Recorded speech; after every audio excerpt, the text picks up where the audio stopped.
Bien-aimés frères et sœurs dans le Seigneur, notre Dieu est merveilleux parce que nous nous réveillons encore aujourd'hui pour parler de sa part et parler du Congo.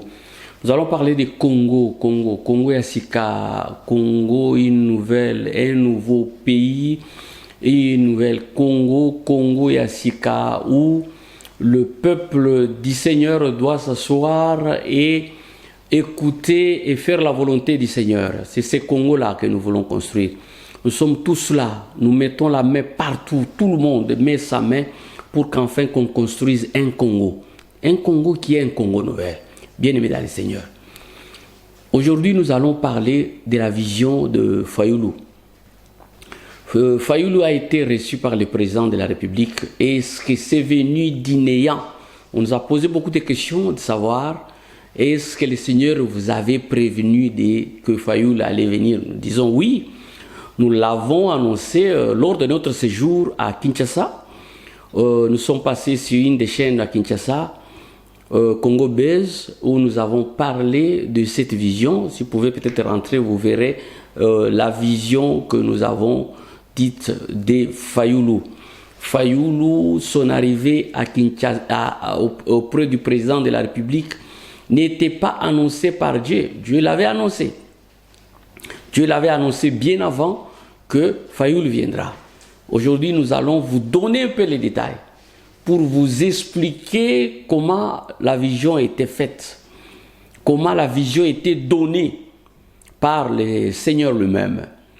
Le chef d'État, nous avons vu qu'il était content de recevoir Fayulu, mais il n'a pas cherché à connaître comment Fayulu est venu. Est-ce qu'il y a eu déjà des annonces bien avant? Ça, le conseiller du chef n'ont pas eu le temps de chercher. Parce qu'ils ne suivent pas les émissions. S'ils suivaient les émissions, s'ils avaient toutes les annonces, ils allaient se retrouver et dire que ça a été annoncé. Et ils allaient chercher à connaître comment l'Éternel avait prévu cela. Et pourquoi ça s'est passé? Quel est le but que cet homme Fayulu est revenu auprès du chef de l'État? Lui qui avait juré de ne plus revenir auprès du chef de l'État. Fayulu l'avait juré. Il avait dit qu'il ne reviendra jamais, qu'il ne donnera jamais la main. Les politiciens diront que non. En politique, ça a toujours été ainsi. Quand on peut dire aujourd'hui non, demain on dit oui. Mais nous disons ceci, que nous ne dépendons pas de la politique, nous dépendons de Dieu. Tout ce que nous faisons, tout ce que la République doit faire dépend de Dieu. Alors, Dieu lui-même l'avait prévu dans son agenda que cet homme doit être aussi sur la ligne du chef de l'État. Il doit voir le chef de l'État. Et pourquoi voir le chef de l'État? C'est pour soutenir l'œuvre de Dieu, le plan de Dieu, et soutenir le chef de l'État dans tout ce qu'il est en train de faire. Fayulu est venu, c'était une très bonne chose, mais celui qui a amené Fayulu, on ne l'a pas consulté. Il faut consulter Fayulu, consulter celui qui l'a amené. Fayulu n'est pas venu seul. Je vais vous dire la vérité. Il n'est jamais venu seul auprès du chef de l'État. Fayulu, c'est Dieu qui l'a amené auprès du chef de l'État. Je vais entrer, vous donner un peu la profondeur de ce qui s'est passé. Le Seigneur, notre Dieu de gloire, il appelle son serviteur, Jean Nombalavien. Il a dit, prends Fayulu, amène-le auprès du chef de l'État. J'ai pris Fayulu. Fayulu a refusé d'aller. Il a refusé. Il a dit, je ne partirai pas. Je l'ai mis sur mon épaule. Je l'ai soulevé. Je l'ai mis sur mon épaule. Il n'a pas marché de lui-même. Et nous avons fait la marche pour arriver auprès du chef de l'État. Au palais royal, palais présidentiel, pardon. Pour l'arriver auprès du chef de l'État au palais présidentiel. Et il était sur mon épaule. Pendant la route, il pleurait. Il ne voulait pas venir auprès du chef de l'État. Et au cours de la route, le Seigneur a donné un coup de bâton sur sa tête. D'où est venu ce bâton? Même moi qui le prenais, je n'avais pas compris d'où est venu le bâton. Mais je sais une chose, le bâton est venu d'en haut. Et pendant que le bâton frappait sa tête, il a pleuré énormément. Et je suis venu avec lui devant le palais présidentiel. Et devant le palais présidentiel, il y avait des hommes. L'union sacrée, les parlementaires, c'était plein de gens. Alors j'ai ordonné à tous ces gens de se taire. J'ai dit, taisez-vous. Je vais vous parler de la part de cet homme. Et quand j'ai dit cela, ils se sont battus. Ça veut dire qu'il y a eu des bruits énormes, ces gens-là. Et j'ai insisté qu'ils se taisent, ils se sont battus. Et Fayoul était à mes côtés, derrière le parlementaire, derrière l'union sacrée, il y avait le président de la République. C'est-à-dire, entre nous, il y a ce groupe qui empêche que nous pouvons accéder de l'autre côté. Ça, ils étaient devant la porte. On ne pouvait pas entrer de l'autre côté. Et comme le bruit était énorme, il ne se taisait plus, j'ai récupéré Fayoulou et nous avons commencé à faire le retour. En cours de route, j'ai les conscientisé, il a compris le message du Seigneur. Vous avez compris la profondeur. Alors, nous sommes en train de dire, c'est lui qui est venu auprès des chefs de l'État. Nous expliquons maintenant la vision. Les obstacles sont nombreux. Fayoulou et le chef de l'État, ils ne vont pas travailler ensemble. Ainsi dit l'Éternel. C'est comme ça était la vision. Et la vision s'accomplira encore. C'est ça les détails de la vision. Ils ne vont pas travailler ensemble. Ils ne travailleront pas ensemble. Pourquoi? Parce qu'il y a encore des obstacles. Si on ne lève pas les obstacles, la guerre nous est encore difficile. Si on ne lève pas les obstacles, la guerre que nous a imposée sera encore très dure pour nous. Si nous ne marchons pas la main dans la main, nous n'y arriverons pas.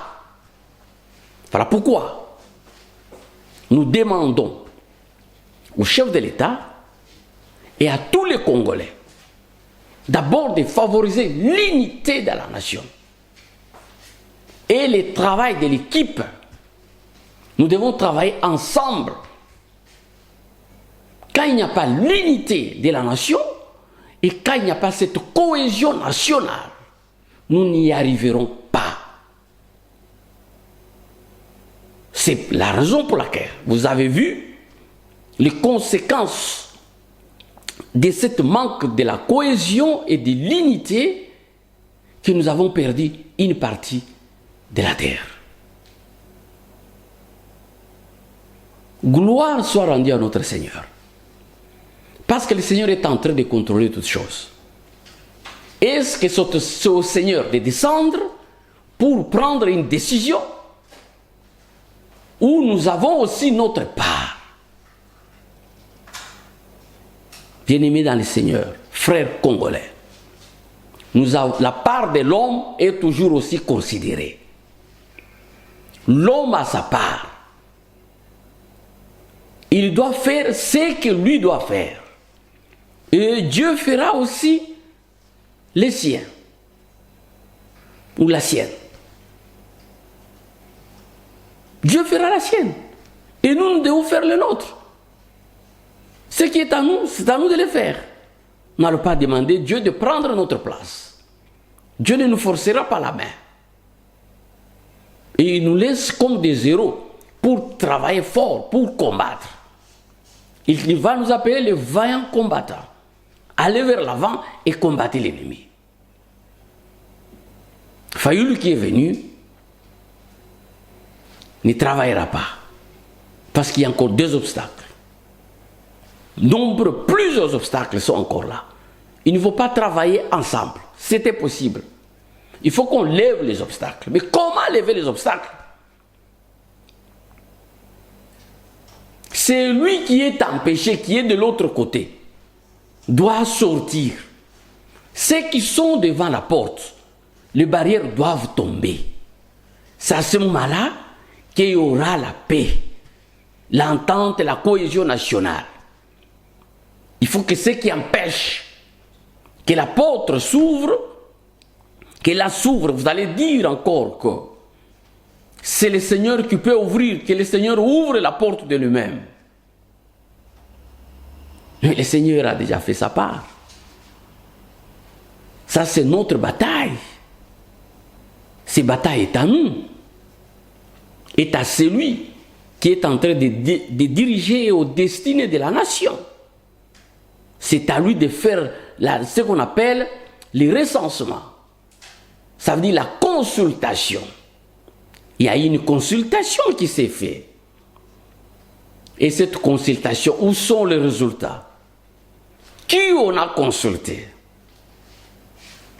Quand on ne sait pas consulter les gens importants de la nation, les gens les plus importants, ceux qui ont un mot à dire aux destinées de la nation, est-ce que vous croyez que nous consultons pour la réussite ou pour l'échec? C'est la consultation est faite pour l'échec. Si on consulte selon le poids, ça veut dire selon tout le monde, nous sommes tous au même niveau, mais il y a ceux qui ont de la considération, ceux qui ont reçu quelque chose de la part du Seigneur. Tout le monde a reçu. Mais commençons par ceux qui ont reçu un grand morceau, quelque chose de plus important.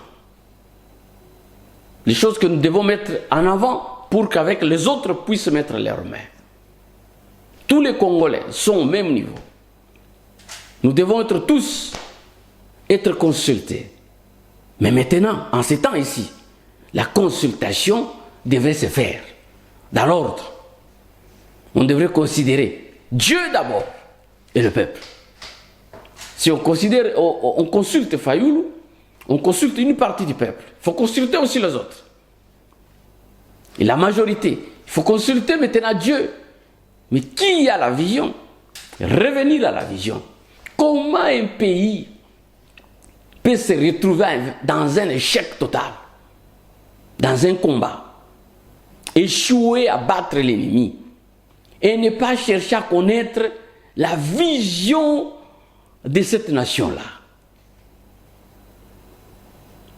Frères congolais, en ces temps de guerre, où l'ennemi a été au-dessus de nous, un pays qui se respecte doit faire une consultation, réunir le peuple, poser la question à Dieu. Parce que nous savons que nous sommes une nation de prophètes. Y a-t-il un prophète au milieu de nous? Qu'est-ce qu'il a dit? L'importance des conseillers spirituels auprès du chef de l'État. Ces gens-là doivent connaître toutes les visions qu'on apporte. C'est à eux de dire au chef de l'État que voici une vision et appeler les visionnaires. Posez-le la question, parce que la vision, il n'y a qu'une seule vision. Il n'y a pas même à tâtonner. Qui est venu donner la vision pour mettre le feu à cette guerre? Il n'y a que votre serviteur. Mais pourquoi ne pas considérer cette vision? Posez la question à votre serviteur, comment nous allons y arriver? C'est cela le début. Mais si nous ne faisons pas ainsi, bien aimés dans le Seigneur, c'est tout ce que nous sommes en train de faire, c'est la voie à l'échec. Nous ne réussirons pas. Nous allons échouer. Et si nous ne faisons pas attention, nous échouerons.